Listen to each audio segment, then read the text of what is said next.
As part of an ongoing effort to keep you up to date on what's happening in New Mexico, we have Mick Rich with us. He would like to be your United States Senator. Good morning. Good morning. How are you doing? I am doing great, and thanks for coming in and talking with us about your campaign and what you would like to do. So first off, tell us a little bit about yourself. I moved to New Mexico in 1980. Okay. I came here for opportunities. I was working in Portland, Oregon during the recession and came down here because New Mexico had jobs. And I came down here, had the opportunities, went to work for a contractor here in New Mexico, here in Albuquerque, worked all over the state. In 83, went into business. 82, I got to make it clear. 82, got married my college sweetheart. She moved down here with me and started her family and been working around the state for 35, almost 40 years now. Well, that's great. Well, tell us what made you decide to run for the U.S. Senate. That's a little bit different than the kind of work you've been doing. A little bit. A little bit. I have built buildings, built communities, helped people realize their future all over the state of New Mexico for almost 40 years. I have seen the best in New Mexico and seen what's possible for our state. And today I'm looking at the possibilities for New Mexico and just seeing it start to dry up and blow away. Our state's got the highest unemployment rate in the nation. Our state is one of the few states losing population in the South, the only state in the Southwest losing population. I don't need a job. New Mexicans need a job. New Mexicans need opportunities. And I said, I am not going to just stand by and watch it. I'm going to do something about it. Well, I give you credit because it's easy to sit here and complain about it. It's a lot more to do something about it. It is. And it's exciting. And I'm excited about this. I have worked on every military base in the state, all three of them. I've worked our government laboratories. I've worked for almost every federal agency we have in the state. And I've learned over the years how to get things done, how to move things forward with those agencies. You may not be aware of it, and a lot of New Mexicans aren't, and that is other states are looking at New Mexico as vulnerable, and they're taking our missions from our bases and our labs. Martin Heinrich is not standing up to the other states that are stealing our mission. He stood by when we lost our F-16s at our Air National Guard. I don't know any state that has an Air National Guard without any airplanes, but that's New Mexico, and that's Martin Heinrich. Well, let me ask you a few questions here that I want to ask all the candidates, although I guess right now, as far as I know, you're the only one running.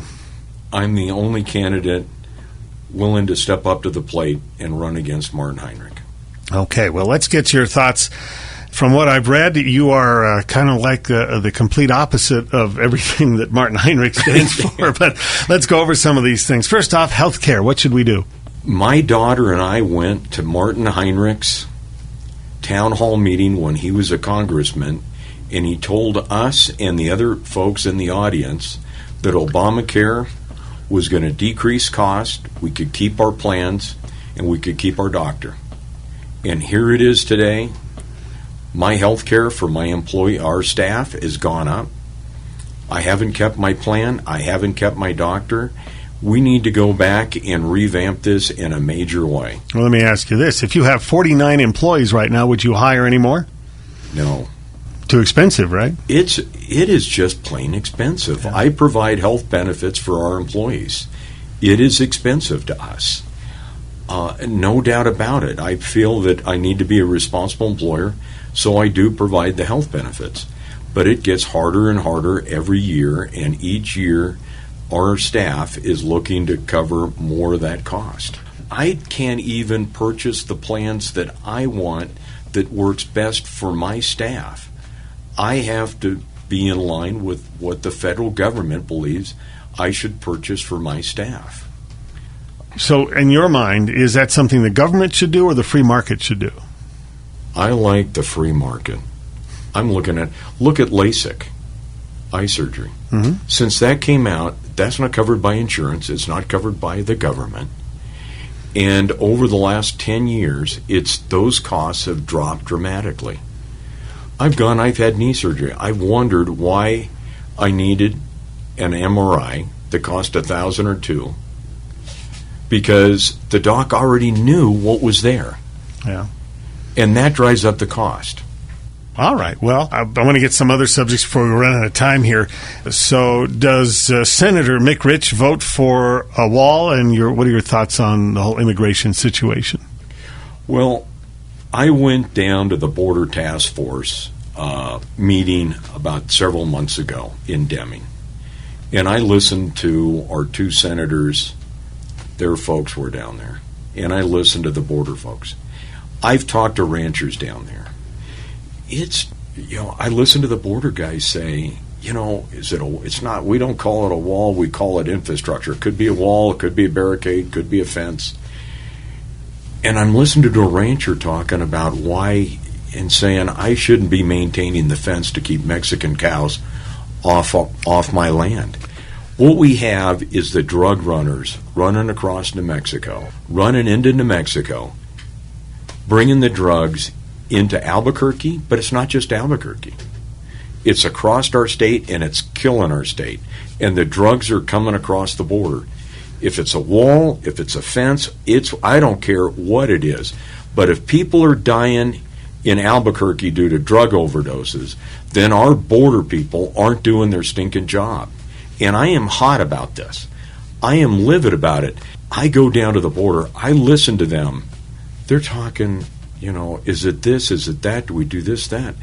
As if what they do doesn't affect what happens here in Albuquerque. Look at our crime rate. The drugs are one issue of it, and it's coming across Mexico. If we did that to Mexico, either we'd be hauled in to the UN or Mexico would be coming across the border to stop us killing them, and that's what's happening. We need to do something on our southern borders to keep the drugs out. I understand some of the Border Patrol officers want to do what you're talking about, but they, up until recently, they haven't been given the support from Congress. The tools they need. I agree with that. When I was down there, I listened to them. I listened to them talk. When the folks down in that area, and they were concerned, they weren't addressing those issues. They were placating them. We need something done, and we need a senator that's willing to do it, not just fly across the border in a helicopter looking down on the little people below thinking, oh, doesn't look too bad from here. All right. In case you just tuned in, we're talking with Mick Rich, who would like to be your United States Senator for New Mexico. What are your thoughts on taxes? That's going to be a big issue coming up as the president's trying to get a tax bill through. Are we paying too much, or are we not paying enough? There I am in my business. I'm just barely making ends meet in my business, and I'm writing a healthy check to Uncle Sam. Taxes are too high. Not only for the average person are taxes too high, but our taxes are so high on a corporate level, we are uncompetitive on a global market. And if we want to bring jobs back to America, back to the United States, we need to get our tax code in line so we're competitive with other countries. Mick, a lot of people forget, we start businesses to do something we like to do, but also to make a profit. We don't start businesses to hire employees and provide health care. That comes with it, but right. That should be our choice, of course. People forget that that's not why we go into business. We do it to make a profit. And if we can't make a profit, we go out of business. So, to what you're saying. Look, I've been in business for almost 34 years, almost 35 years now. If I don't make a profit, I don't have the money to expand my business, to buy new equipment. Hire more employees. And hire more employees, and that's all part of it. In my business, when I hire an employee, it's expensive to furnish them with all the necessary tools to be successful. That's what goes on. And today, I'm not buying new equipment because the profit isn't there that it once was. Yeah. If you look at how our state is doing, people are leaving the state for opportunities elsewhere. I am now talking to small business owners that are leaving the state for opportunities elsewhere. I'm running for the U.S. Senate because we're dying on the vine. We need jobs and we need opportunities. And I'm focusing on three things for jobs and opportunity. Number one is that our military bases and our government labs have a mission. It's the right mission and it's funded. That's number one. Number two is rural New Mexico. The hardworking ranchers, farmers, and others that have used our federal lands while being good stewards of land should need to continue. Right now, Martin Heinrich wants to move all our federal lands, or almost all our federal lands, into wilderness, and where New Mexicans can't make a living on that land. Not all of us aspire to wait tables or change beds in hotels. I mean, that's not what I aspire to. That's not what my kids aspire to. Some people do. Some people have those jobs to make a living, but not all of us want to do that. Well, and a lot of our economy in New Mexico is the extractive industries, and that's good. We have the minerals, but a lot of people are saying we need to diversify. Would you agree? I agree with that. First of all, I look at this, number one.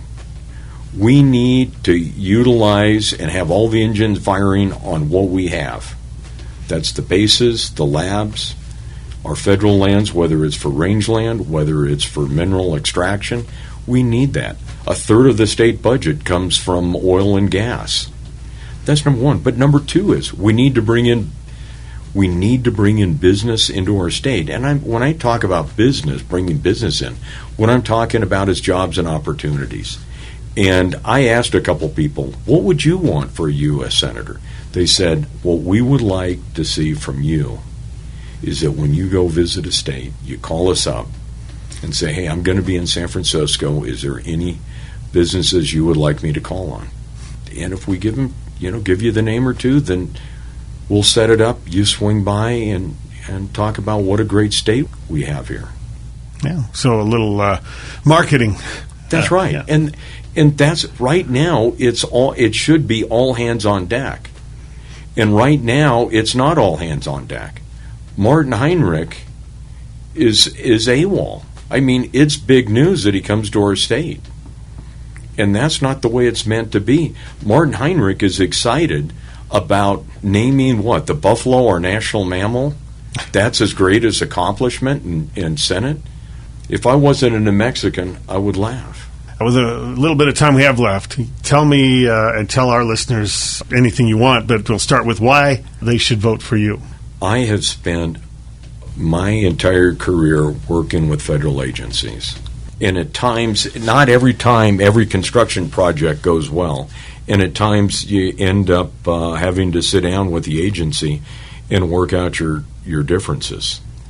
At 28, that happened when I just started my business, and we had a project with Bureau of Reclamation, and I sat down and explained to them why they had a problem, and it wasn't my problem. And we worked it out. We settled. We ended up on good terms, but I ended up getting paid for the work I accomplished. I have done that for my business over the years. I've gone toe-to-toe with federal agencies and made it work for my company and still kept a good relationship with the agencies. I can do this whether it's the Air Force, whether it's Department of Energy, whether it's the VA hospital, Bureau of Reclamation. I know how to work with those agencies. But see, here's the thing. Our government's supposed to be here to help us. Why is it so confrontational? Well, right now, because for the last administration and our senator, our senators are more interested in protecting that tree than helping you with your business and create jobs. And it's killing our state. This is just, I can't believe it, but the Carlsbad Caverns, the passenger elevators are still down, and the National Park Service chose to abandon the passenger elevators instead of repairing them. Now, they're going to replace them, but it's at least 2 years away. This is unconscionable.